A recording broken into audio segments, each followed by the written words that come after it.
साथियों नमस्कार, मैं रोहित अवस्थी आज एक विषय सत्य को लेकर प्रस्तुत हूँ। इस पर मैं अपने कुछ विचार व्यक्त करने की कोशिश कर रहा हूँ। सत्य, जीवन सत्य की एक तलाश भी है और इसको पा जाने की आस भी है। प्रश्न यही है कि सत्य की पहचान क्या है, सत्य की परिभाषा क्या है। क्या प्रत्येक व्यक्ति एक ही परिभाषा मानता है सत्य की? सत्य ईश्वर है, ढका हुआ सत्य झूठ है। हमारे भीतर ईश्वर है, ढका हुआ है, अतः जो दिखाई देता है झूठ है। जिस ईश्वर की मंदिर, मस्जिद, गुरुद्वारों में पूजा होती है, क्या वही सत्य है? सत्य को किस रूप में ढूंढ रहे हैं, यह महत्वपूर्ण है। ज्ञान रूप में, आत्मा के रूप में, अव्यक्त पुरुष के रूप में, कृष्ण के रूप में। सत्य का एक स्वरूप तो पुरुष रूप है, यानी कि जिसका केंद्र हो, परिधि हो, आकार हो और जो स्थान भी घेरे। जो केंद्र में बैठा है वही पुरुष कहलाता है, वही सत्य है। जिसके ना केंद्र है ना परिधि है, वह ऋतु है, जैसे हवा, पानी, आकाश। सत्य की खोज भी अनादिकाल से ही चल रही है। आत्मा के दो पहलू हैं, ज्ञान और कर्म। दोनों की गति विपरीत दिशा में रहती है। कर्म सृष्टि की ओर ले जाता है तथा ज्ञान ब्रह्म की ओर। दोनों के सत्य भी विरोधाभासी होंगे। तब सत्य की खोज का मार्ग कैसे प्रशस्त हो और क्यों नहीं संभव हो पाता है? जीवन नाम आस्था का है, संकल्प का है। यही धर्म बनकर मार्ग प्रशस्त करता है। किंतु कहने मात्र से संकल्प नहीं हो जाता, बोलने से भी नहीं होता। पहले श्रद्धा और समर्पण का विकास आस्था के साथ जुड़कर करना पड़ेगा और यही सबसे कठिन कार्य है। झुक जाना सहज नहीं है, झुकने के बाद कुछ करने की जरूरत नहीं रह जाती। भक्त प्रहलाद और एकलव्य के उदाहरण इस संकल्प और श्रद्धा के पर्याय हैं। मन चंगा तो कठौती में गंगा। मार्ग कोई भी पकड़े, श्रद्धा के बिना सफलता का स्वप्न व्यर्थ ही होता है। सत्य की परिभाषाएं भी बदलती जाएंगी, विकल्प अपना कार्य करते रहेंगे, इंद्रियों का साम्राज्य यथावत छाया रहेगा, मन सत्य को खोजता रहेगा। क्या सत्य का संबंध बोलने से है? केवल झूठ नहीं बोलने से है? क्या सृष्टि का सत्य इस सत्य से भिन्न हो सकता है? आखिर शब्द भी तो ब्रह्म ही है और शास्त्र ब्रह्म को ही सत्य कह रहे हैं। उसी को कुछ अद्वैत के नाम से कहते हैं और द्वैत स्वयं असत्य बन जाता है। जीवन व्यवहार में सत्य आंखों देखा माना जाता है, जो टीवी के उदाहरण से असत्य साबित हो रहा है। दूसरा प्रश्न है कि मैं अपनी भूल स्वीकार कर लूँ, वह सत्य मान लिया जाएगा, और नहीं स्वीकार करूँ तो क्या प्रभाव पड़ने वाला है? क्या सत्य भाषण मुझे ब्रह्म तक पहुँचा सकता है? यह बात तो निश्चित ही है कि झूठ बोलने से मैं ब्रह्म से दूर हो जाऊंगा। मेरे मन पर एक नया आवरण चढ़ जाएगा। सत्य को ढकने का मेरा प्रयास बंधन का ही कार्य करेगा। अब यदि सत्य को ढूंढना है तो इस आवरण को हटाना पहली अनिवार्यता होगी।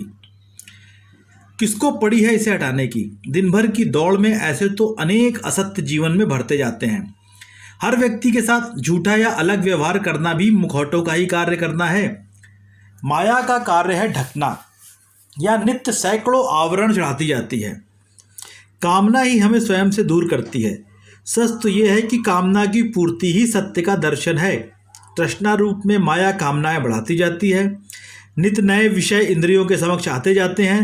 मन अटकता रहता है, पिछला भूल जाता है, नए पर मन अटक जाता है। व्यक्ति स्वयं से झूठ बोलता जाता है, अपने किए को खुद ही झुठलाता रहता है। कामना, प्रयास, मोह, लोभ, ईर्ष्या आदि का जाल फैलता ही जाता है। ये सारे कामना के ही स्वरूप हैं। सभी सत्य को धक्का मार के पीछे करते जा रहे हैं। मन को सत्य की ओर मुड़ने का अवसर भी नहीं देते। सत्य की खोज ही तो जीवन का एकमात्र लक्ष्य है और यही द्वंद्व है, यही द्वैत है। ब्रह्म कुछ चाहता है, माया उसे होने से रोकने का प्रयास करती है। ब्रह्म से सृष्टि निकलती है और उसी में लीन हो जाती है। सच में तो सत्य इतना ही है। हाँ, बीच में काल को, अवरोध को, आवरणों को हटाने का नाम ही जीवन है। आवरण पैदा करना पुनर्जन्म का हेतु बनता है। जब तक कामना है, कुछ पाने की लालसा है, सत्य ढका ही रहेगा। बाहर की दौड़ में सत्य मिल नहीं सकता। विज्ञान के सारे उपकरण, सारे प्रयास सत्य तक नहीं पहुंच पा रहे हैं। सत्य विज्ञान से परे है, बुद्धि से परे है, यहाँ तक कि प्रज्ञा से भी आगे है। प्रज्ञा तो सत्य को खोज का प्रवेश द्वार है। विज्ञानमय कोश में तो चेतना का जागरण होता है। जब तक हम प्रयास करते हैं, प्रत्येक साधना का स्वरूप बदल जाता है। शरीर, विचार, भाव तो प्रतिक्षण बदल जाते हैं। इसलिए समय के साथ सत्य की खोज के आयाम बदल जाते हैं। सृष्टि परिवर्तनशील है, समय के साथ बदलती है। जो नहीं बदलता वो आत्मा है, वो शाश्वत है, वो सदा है। उसे ढूंढना नहीं पड़ता। ढूंढना तो कामना पूर्ति के मार्ग को पड़ता है। उधर मुड़े की माया का घेरा शुरू। क्रोध, मोह, लोभ, अहंकार पूरा कुनबा घेर लेता है। मन बाहर रखता ही चला जाता है। भीतर जाने के लिए अमन की स्थिति चाहिए, साक्षी भाव चाहिए। इसका अर्थ है स्वयं को क्रिया से बाहर करना, जीवन को चलचित्र मानकर देखना। तब अभ्यास के साथ साक्षी भाव पैदा होने लगेगा। विश्वास जागेगा, श्रद्धा जागेगी और आनंदमय कोश में प्रवेश करने की घड़ी उपस्थित हो जाएगी। मन मीरा बन जाएगा, पूर्णता स्त्रैण, पूर्णता समर्पित। यह सौम्या अब तैयार है ब्रह्माग्नि में आहुति होने को। यही अंतिम कामना है मन की भी। अंतिम आवरण है, सत्य पर छाया हुआ है। जैसे ही आवरण गिरा, मन कामना मुक्त हुआ, तुरंत आकाश हो गया। ओशो ने कहा है, समय की छाया सिर्फ काम है। चाहे काम को समय की छाया कहो अथवा समय को काम की छाया कहो, ज़्यादा उचित होगा कि समय काम की छाया है। अगर कामना गिर जाती है तो समय भी गिर जाता है।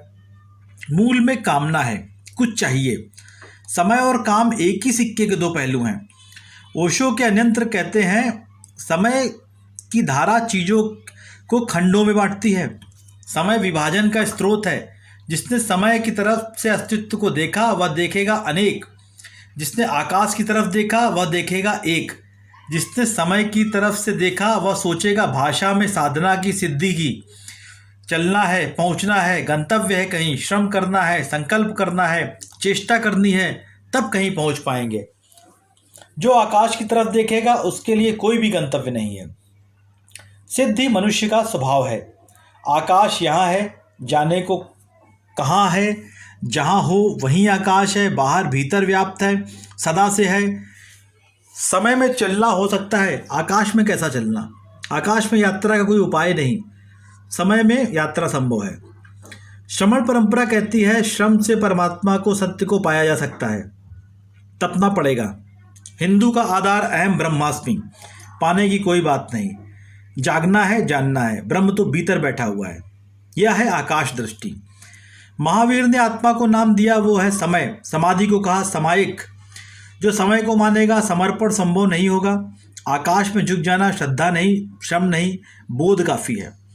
समय के साथ शुभ अशुभ है, नैतिकता का भाव होता है। अंधेरे को काटना है, प्रकाश को लाना है, योद्धा बनना पड़ेगा। महावीर जैन शब्द का भी अर्थ है जिसने जीता।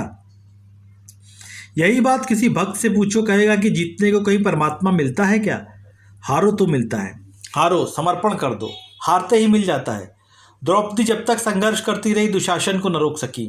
जैसे ही हार मानकर समर्पित हुई कि चमत्कार घटित हो गया। यह स्पष्ट है कि सत्य को पाना सहज है। चूँकि हम स्वयं असहज हो जाते हैं, प्रयास में जुट जाते हैं, तब सत्य ओझल हो जाता है। स्वयं प्रकाश ही आवरण बन जाता है। समर्पण का अर्थ है प्रयास बंद कर देना। प्रयास और अहंकार पर्यायवाची हैं। सत्य को खोजना नहीं पड़ता। सारे प्रयास असत्य की धारा हैं जो आत्म सत्य से दूर करती है। विज्ञान के प्रयास भी यही कर रहे हैं। सत्य है वर्तमान, साक्षी भाव, आनंदमय कोश में आगे की मंजिल। धन्यवाद।